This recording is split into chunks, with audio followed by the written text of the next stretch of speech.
A paz do Senhor Jesus, alunos e professores da escola dominical, eu sou o evangelista Crisley e bem-vindos a mais esta pré-aula desse primeiro trimestre do ano de 2024.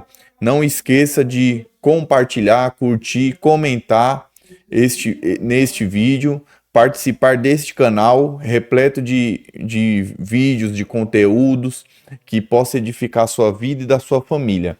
Então vamos à pré-aula aqui, hoje falando da lição de número 5 aqui, a missão da Igreja de Cristo.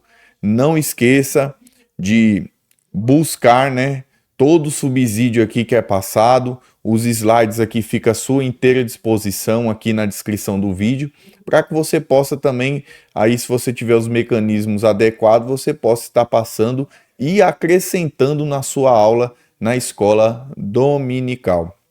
Então aqui, lição de número 5, o textuário diz: E perseveravam na doutrina dos apóstolos e na comunhão e no partir do pão e nas orações. Aqui em Atos 2, versículo de número 42, a verdade prática é: como o sal fora do saleiro cumpre a sua função de salgar, assim a igreja, quando adora e discipula, testemunha das insondáveis riquezas de Cristo.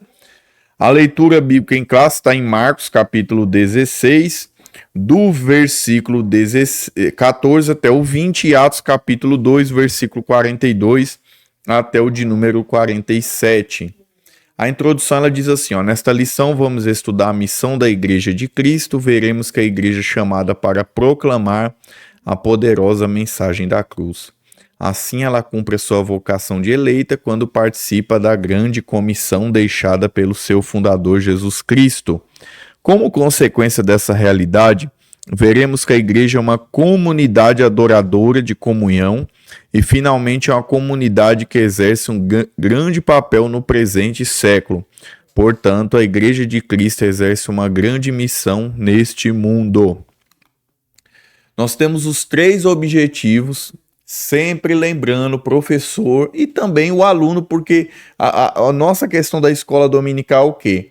Nós, num todo, preparamos a pré-aula, o professor estuda, o aluno também participa, mas o objetivo final é o quê? Termos êxito na lição que nós estamos estudando em classe.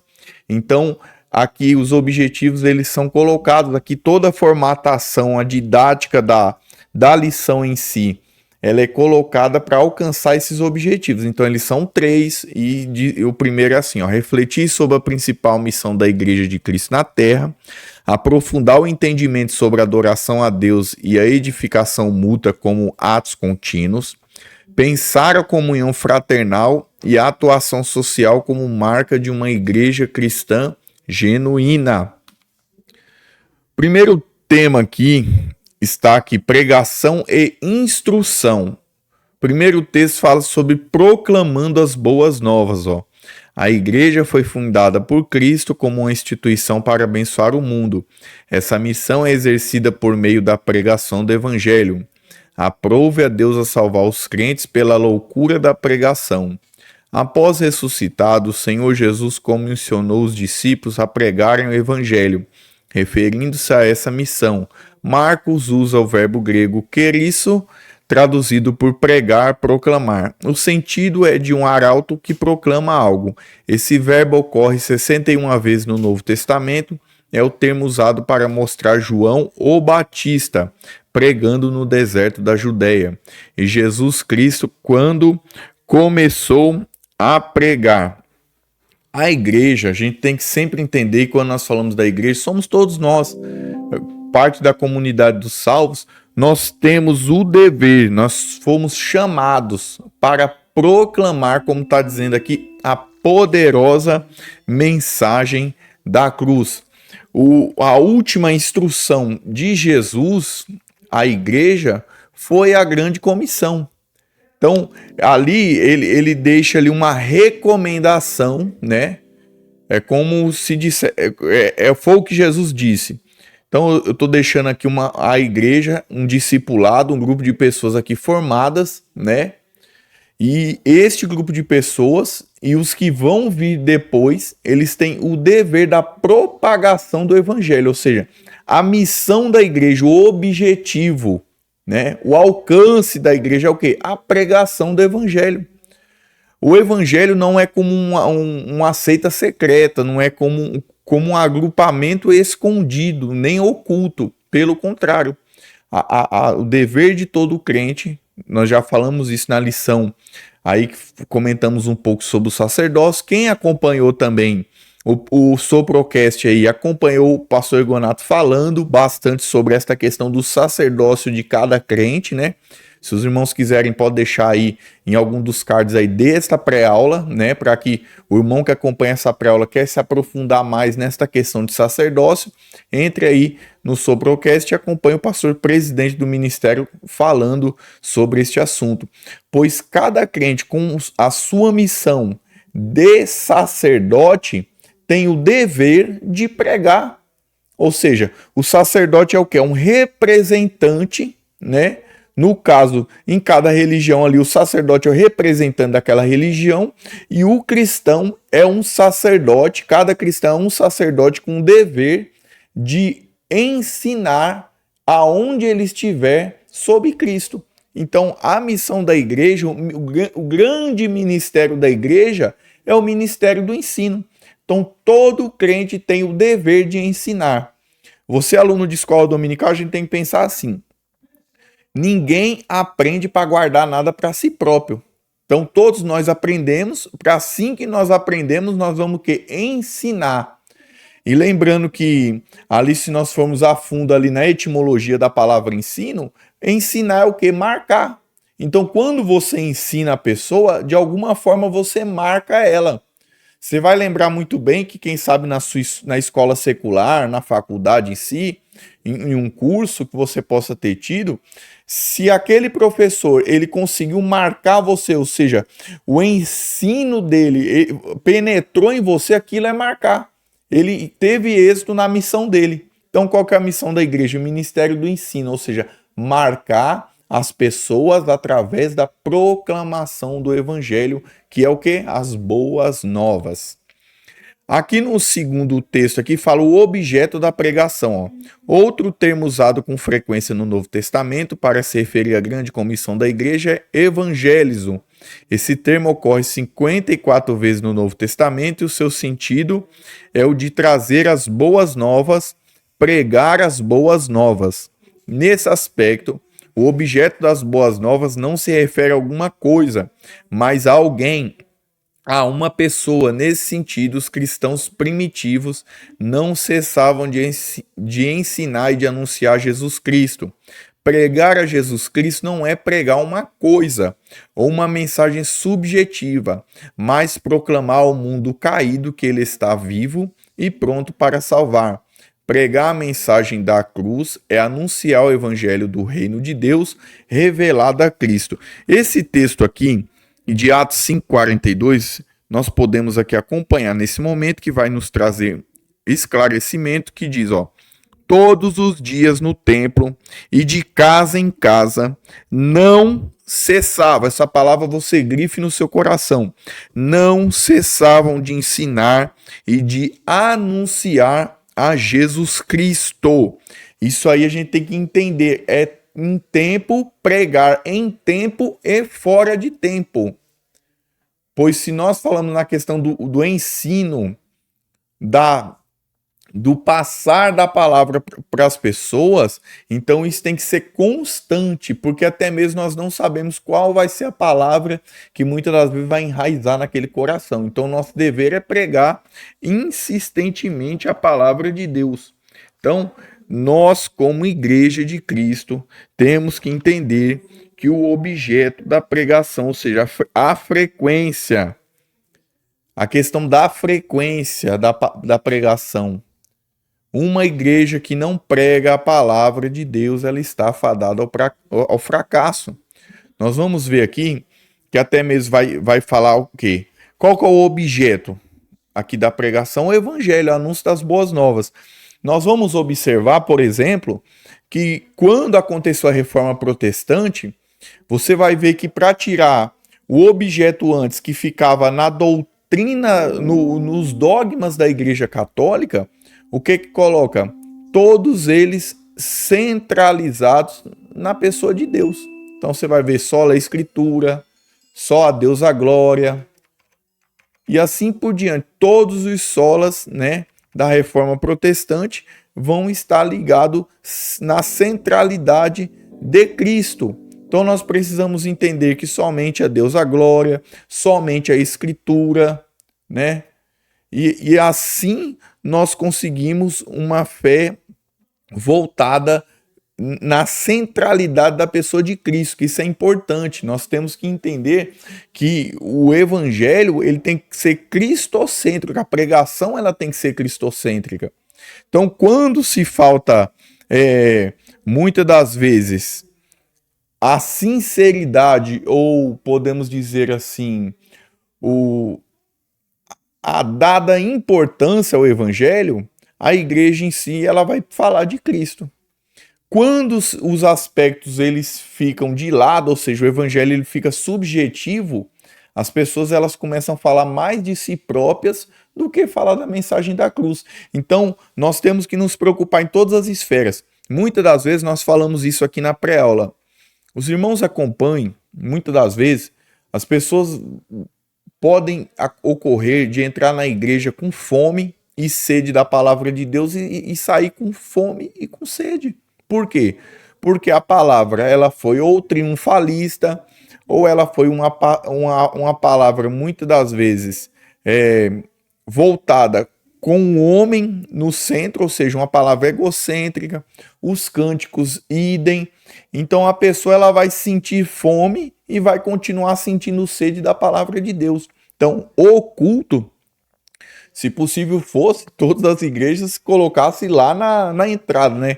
O culto é cristocêntrico, porque muitas das vezes no mercantilismo do evangelho, as pessoas elas têm transformado o evangelho numa coisa muito mais humana do que uma coisa espiritual. Então nós não estamos falando de uma coisa, nós estamos falando de algo comum, nós estamos falando de algo que muitas das vezes é difícil até mesmo para as pessoas entenderem. 1 Coríntios capítulo 1, versículo de número, deixa eu ver se eu encontro aqui, 18. Olha só. 1 Coríntios capítulo 1, versículo 18 diz assim, porque a palavra da cruz é deveras loucura para os que perecem, mas para nós que somos salvos é o poder de Deus. Então nós não estamos falando de filosofia, nós estamos falando da palavra de poder. Então nós carregamos uma responsabilidade enorme como representantes do evangelho, como ministro, né? A gente pode até falar um pouco sobre isso mais à frente, sobre a questão do ministro aí, bem breve aí, bem curta aí, só para a gente ter uma noção maior, porque as pessoas às vezes se associam muito mais com um ministro que anda numa linha presidenciável, né, como muitos países, e não vão à raiz do ministro, que é o que Paulo ele vai falar lá. Aqui no terceiro é discipulando os convertidos. A igreja, ela tem um dever. A pessoa não pode chegar na igreja e simplesmente entrar pelas portas e sair. Aquela pessoa tem que ser discipulada. Aqui, pregar e proclamar é levar a palavra de Deus aos que estão do lado de fora da igreja, enquanto que discipular é instruir os que estão do lado de dentro. O verbo discipular, do grego mateteu, ocorre somente 4 vezes no Novo Testamento, enquanto o substantivo discípulo ocorre 261 vezes. O sentido é o de alguém instruído ou treinado em alguma coisa. É o termo usado em Mateus 28:19 para designar a grande comissão. Ide ensinai todas as nações. Na verdade, Jesus estava dizendo, ide discipulai. A igreja não é formada apenas por crentes, a igreja é formada por discípulos. Alguém pode estar na igreja local 100. Contudo, ser um discípulo, este é alguém que é capaz de reproduzir e passar para outro que aprendeu e vive por meio de Cristo Jesus.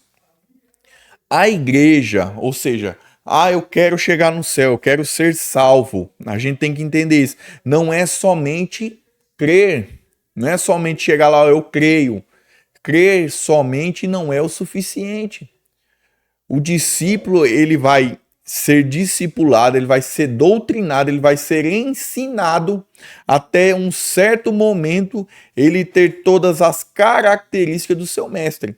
Se a gente pegar, por exemplo, com uma coisa mais cotidiana nossa, você vai pegar um aluno, por exemplo, de artes marciais, um exemplo, você vai ver que ele vai iniciar lá com uma faixa, né? E quando ele aprender tudo que o mestre ensinou para ele, ele vai receber ali uma faixa preta, em muitas artes ali, a faixa preta, a última, né? Mostrando ali o quê?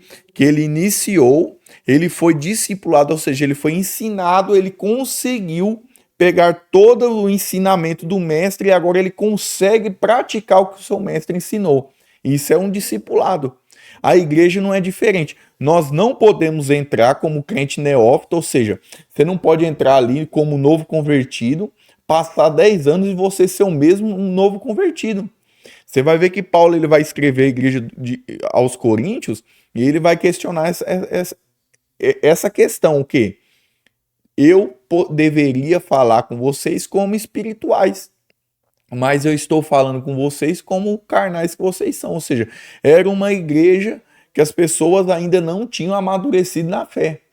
Se nós pegarmos, por exemplo, João, apóstolo João nas suas epístolas, ele vai falar sobre filhinhos, ele vai falar sobre jovens e ele vai falar sobre pais. Nós entendemos que quando João está falando sobre isso, ele está falando sobre níveis, o quê? Espirituais na igreja. Então, quando a gente entra na igreja, a gente entra como filhinho.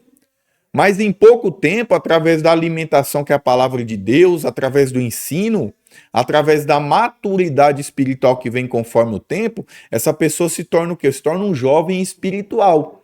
Esse jovem espiritual é aquela pessoa que vai ter energia para pregar, ele vai ter um maior conhecimento, ele vai ter uma dinâmica melhor para fazer a obra de Deus, e ele chega depois com toda a maturidade, experiência, aprendizado, com sabedoria, ele vai chegar na condição que é de pai, que vai ser aquela pessoa agora que ele gera filhos, ou seja, ele consegue ganhar as pessoas, ele consegue discipular elas, ele consegue doutrinar, ele vai chegar na medida de dizer como Paulo, sede meus imitadores, como eu sou de Cristo, ou seja, a igreja ela é formada por isso.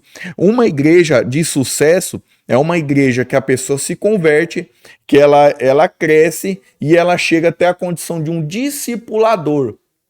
E isso é o dever da igreja, a missão da igreja. A igreja você não pode entrar como um filhinho e passar anos, meses, não sei quanto tempo, e você continuar na mesma condição. E o crente, falando não só da igreja, mas falando do crente, particularmente falando de cada um de nós temos que nos incomodar com isso, com essa questão. Eu entrei, agora eu tenho que alcançar a maturidade espiritual através da palavra de Deus, através de vivência, né? Para que alcance a condição de jovem, e o jovem, espiritualmente falando, ele almeja a condição de pai, ou seja, de conseguir ser um discipulador. Mas aí a questão vem, como eu vou conseguir discipular alguém se eu não conseguir aprender os ensinamentos do meu mestre? Essa que é a questão. E como que nós conseguimos isso? A escola dominical é uma excelente ferramenta. E se além da escola dominical você conseguir um curso teológico, melhor ainda. E se além disso você ali comprar, investir livros ali de editoras responsáveis, sérias, que vão te agregar conhecimento, tudo isso vai ser uma escadaria de degraus que você vai conseguir chegar na condição de pai, ou seja, um discipulador. É muito perigoso muitas das vezes, e uma questão eu entrego minha vida a Jesus e eu tenho o dever de pregar, isso é verdade, eu tenho o dever de pregar. O Senhor foi lá, me libertou, mudou minha história, eu tenho que sair como eu nunca etíope já, feliz ali, buscando pregar a palavra.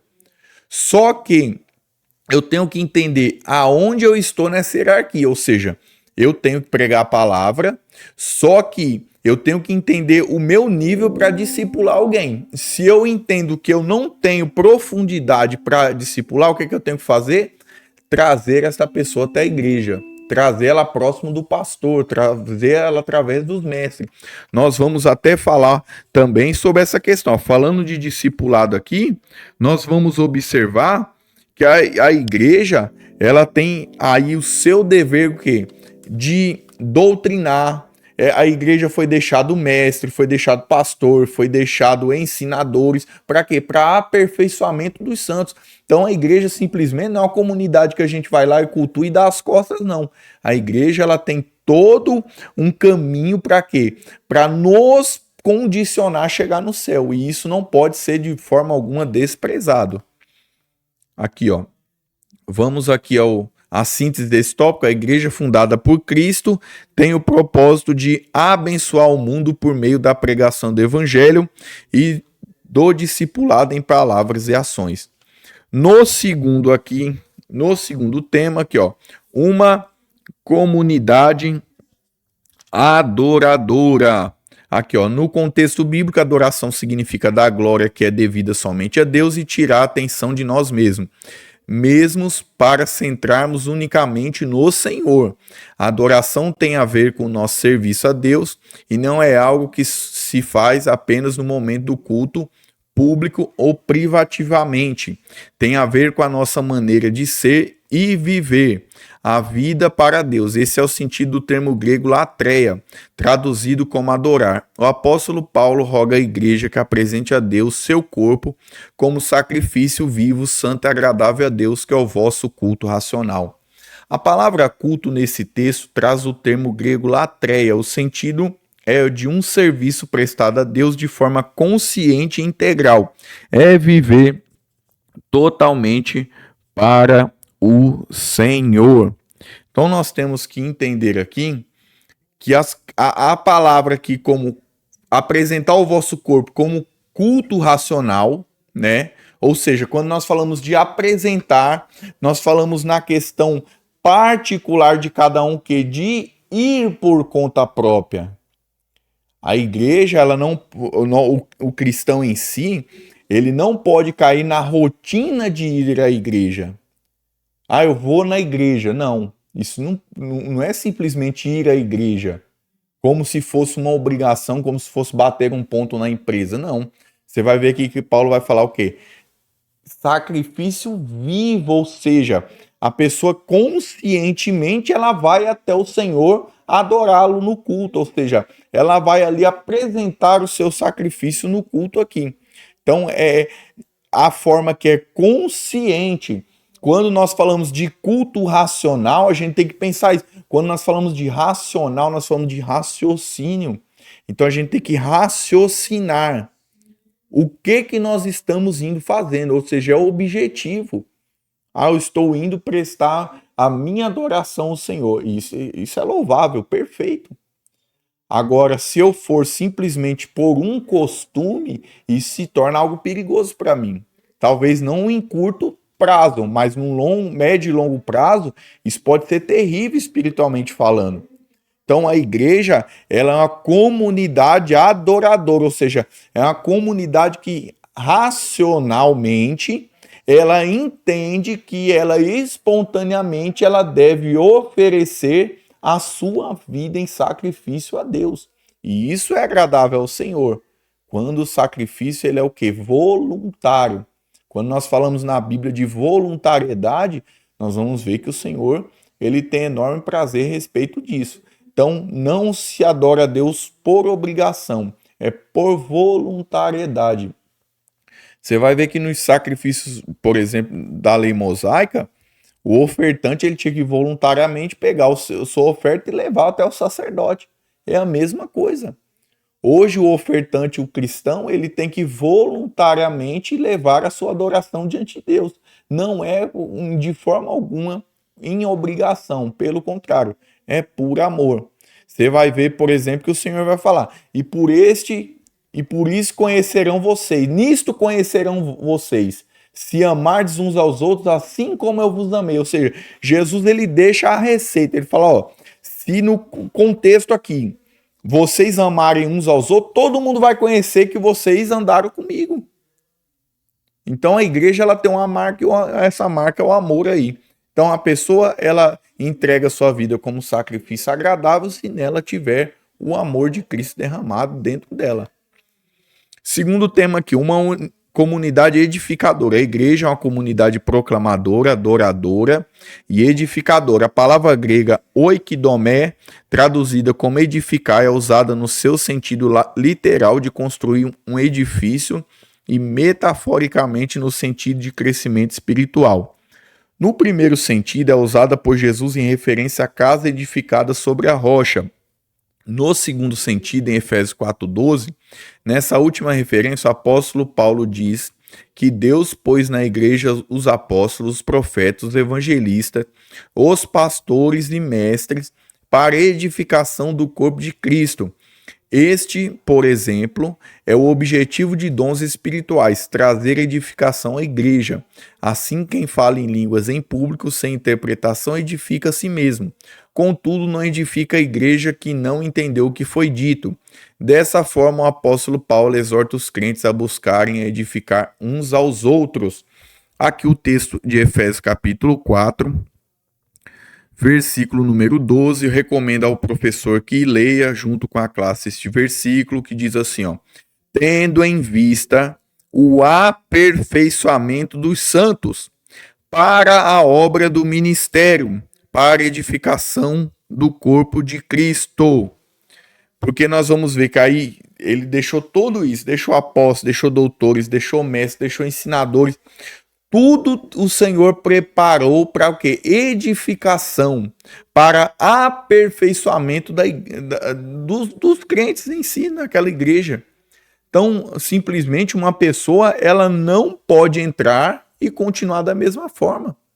Então, o Senhor, ele deixa todos esses segmentos, né? Esses cargos aqui ministeriais aqui, esses ministérios, para que estas pessoas edifiquem umas às outras. Algum tempo atrás, nós falamos aí em alguma revista anterior sobre um movimento chamado Movimento dos Desigrejados. Você vai ver que esse movimento dos desigrejados é mais ou menos, quem estudou um pouco sobre a história de 1 Coríntios, você vai ver que tinha um grupo que dizia que era de Paulo, outro que era de Apolo, outro que era de Pedro e um grupo que era de Jesus. E desses 4 grupos, você vai ver que o mais perigoso, segundo muitos estudiosos, é o quê? É o grupo de Jesus. Por quê? Porque esse grupo de Jesus era um grupo que não se sujeitava a nenhum homem na terra. Era um grupo que tinha deveras problemas de relacionamento. E se nós observarmos a igreja, para ela ter um bom relacionamento com Cristo, não existe outra maneira que não seja passar pelo relacionamento que nós falamos horizontal, ou seja, o relacionamento com as demais pessoas. Seguir a paz com todos, a santificação sem a qual ninguém verá a Deus. Então, a cobrança, nós vamos ver, por exemplo, que o decálogo, os 10 mandamentos, 5 mandamentos são direcionados no relacionamento de homem para homem. E os outros 5 relacionamentos é entre homem e Deus. Também nós vamos ver que os 2 grandes mandamentos que Jesus nos deixou é o quê? Que nós amemos o nosso próximo como a nós mesmos e amemos a Deus de todas as nossas forças. Ou seja, um relacionamento humano para chegar no relacionamento divino. Jesus Cristo, ele continua dizendo, eu aborreço meu irmão e digo que ama a Deus, eu sou mentiroso. Porque como que eu vou amar a Deus a qual eu nunca vi e eu aborreço a meu irmão que eu estou em constante contato com ele? Então a igreja ela precisa de um bom relacionamento entre irmãos. E não só entre irmãos, entre todas as pessoas. Porque nós vamos ver que Jesus, a expectativa do judeu até hoje é assim, fosse o Senhor que trouxesse a espada. Mas Jesus, ele sempre vai cobrar o que da igreja, das pessoas, dos seus seguidores? Relacionamento. Se o romano falasse, ó, vai andar comigo 1 milha, que é obrigação, ande 2. Ou seja bom para o seu próximo. Ele vai usar a parábola do bom samaritano para mostrar o quê? que indiferente de quem é a pessoa, de onde ela veio, o relacionamento tem que ser bom. Então, a igreja em si, ela é uma comunidade edificadora. Então, essa questão do movimento dos desigrejados, de desmerecer ou de subestimar a importância da igreja na vida de um crente, isso é algo diabólico e demoníaco. Isso não pode habitar na nossa vida. Nós temos a ferramenta da internet, é mais uma ferramenta para aperfeiçoamento, mas isso daqui não substitui a sua congregação. Não substitui seu pastor, não substitui o professor de escola bíblica da sua congregação, não substitui o relacionamento com o irmão. Isso é apenas uma ferramenta acrescentadora na sua vida. Então, glorifique a Deus por ter essa ferramenta aqui abençoadora na sua vida, que hoje é a internet, mas não substitui a igreja local. A síntese desse tópico é: a genuína adoração e edificação mútua é fruto de uma vida de devoção e serviço a Deus em contínuo crescimento. Terceiro tema: comunhão e socialização. A fé na esfera fraternal. Um dos pilares da igreja primitiva estava na comunhão. A palavra grega koinonia, traduzida aqui como comunhão, ocorre 19 vezes no Novo Testamento, e o seu sentido é literalmente de parceria, participação e comunhão espiritual. Se somos cristãos e andamos na luz do Evangelho, devemos viver em comunhão. Onde não há comunhão entre os crentes, também não há igreja solidamente edificada. Não há, portanto, igreja onde os seus membros vivem isolados e mantêm comunhão e não mantêm comunhão uns com os outros. Esse versículo aqui de Atos 2,42, nós vamos ver aqui que essas pessoas, elas tinham comunhão em tudo quanto elas faziam, no partir do pão, na pregação, em tudo que elas faziam. O versículo diz assim, ó: e perseveravam na doutrina dos apóstolos, ou seja, no ensino, na comunhão, no partir do pão e nas orações. Isso aqui poderia ser outro texto na entrada das nossas igrejas.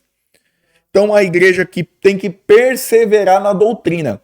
Não confunda doutrina com costume. Eu não estou falando de costume, eu estou falando de doutrina, palavra.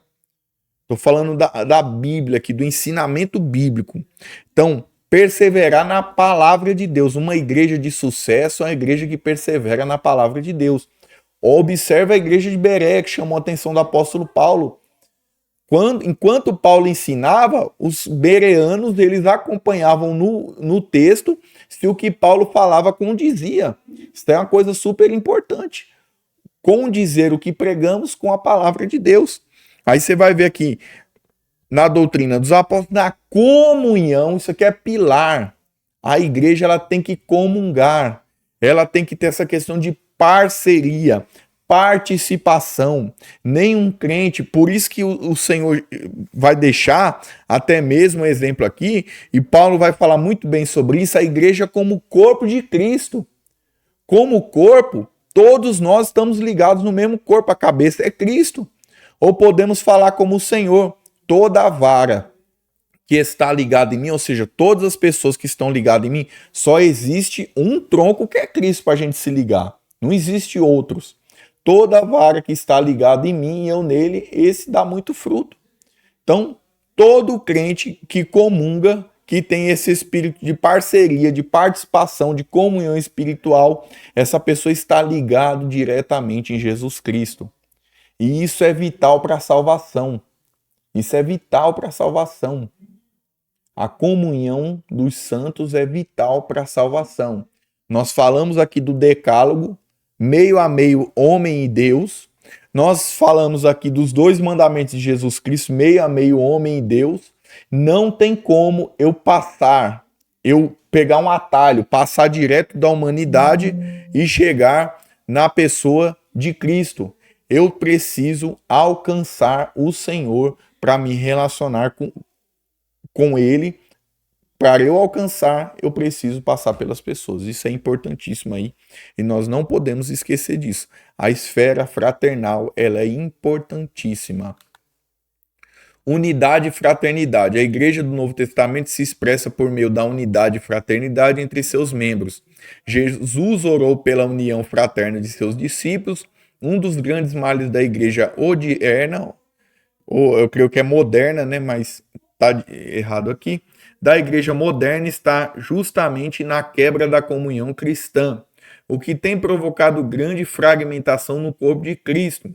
Devemos, portanto, nos esforçar por manter a comunhão cristã em nossas igrejas locais. Nós temos que tomar muito cuidado com toda modernidade, nem toda ferramenta ela vai nos ajudar. Muitas das vezes podem ter, se você já ouviu falar um pouco sobre metaverso, você vai ver que tem pessoas hoje que têm igrejas dentro do metaverso, que é um mundo virtual. Então, é essa questão aqui de relacionamento, aqui eu estou do outro lado da tela, e o nosso relacionamento aqui é simplesmente na questão do ensino. Mas o seu pastor, o obreiro, o ensinador, os demais irmãos da igreja, eles vão dar todo o subsídio fraternal, a proximidade, a comunhão, a união. Então, isso não pode ser afetado de forma alguma. Eu repito e digo, a ferramenta hoje da internet em si, ela é para nos ajudar, mas ela não vai roubar o papel da igreja, né? Ela não vai roubar o papel da comunhão que você tem na sua congregação local. Então pense muito bem sobre isso daí, isso é importantíssimo. A fé na esfera social. A fé cristã também precisa ser expressa na esfera pública. Ela tem o seu lado social. Se por um lado o substantivo grego koinonia significa comunhão, por outro lado o verbo grego koinonel possui também um sentido de ajuda contributiva e partilha. É usada por Paulo com esse sentido em Romanos 12 e 13. O sentido deste texto é o de socorrer os mais pobres em suas necessidades.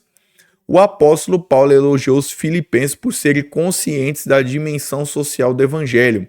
Não se trata apenas de matar a fome dos pobres, deixando os vazios de Deus. É o exercício da fé cristã na sua integralidade. A igreja, portanto, não pode exercer sua fé da maneira bíblica, esquecendo dos mais carentes ou mais pobres. Jesus ressaltou esse fato, que modelo de igreja somos quando poucos têm e muitos têm tão pouco. O apóstolo exorta a igreja para atentar para esse fato. Filipenses 4,15 aqui, que foi o texto que a revista nos separou, eu creio que ele vai nos ajudar bastante aqui, que diz assim, ó.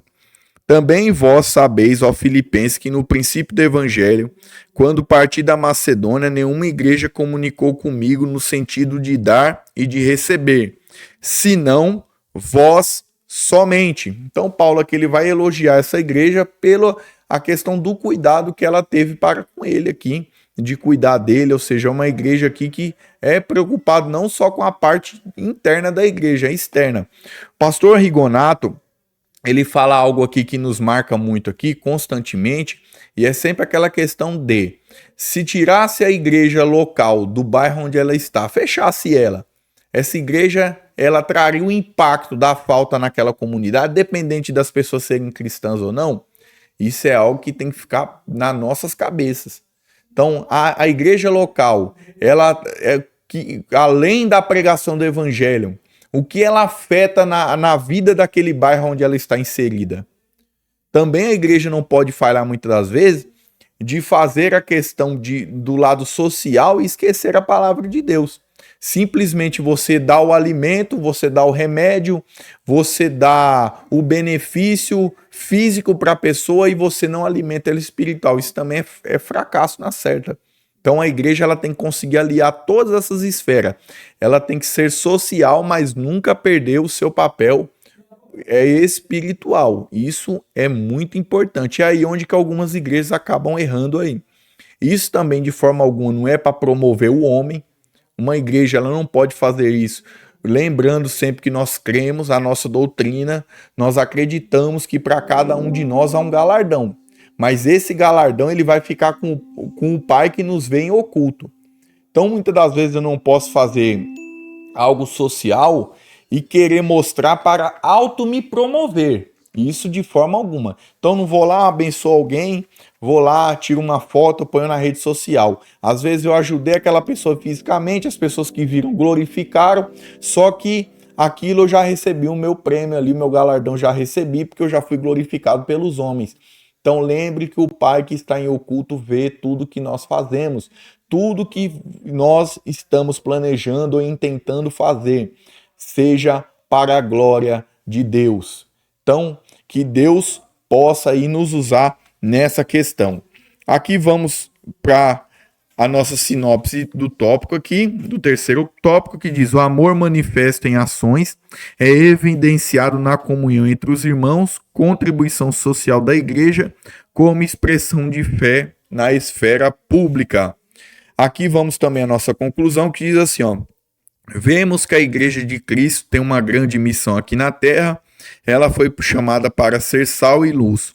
Como sal, ela salgará o mundo com a mensagem da cruz, em uma sociedade que está corrompida pelo engano do pecado.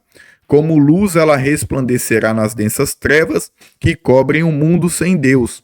Ao mostrar Jesus Cristo ao mundo perdido, produzir discípulos e transformá-los em adoradores, a igreja cumpre com a missão para a qual foi chamada. Se você chegou até aqui, Deus abençoe, curta, se inscreva nesse canal, compartilhe esse vídeo nos seus grupos de WhatsApp, que Deus possa os abençoar em nome de Jesus e que o Senhor possa nos permitir até breve.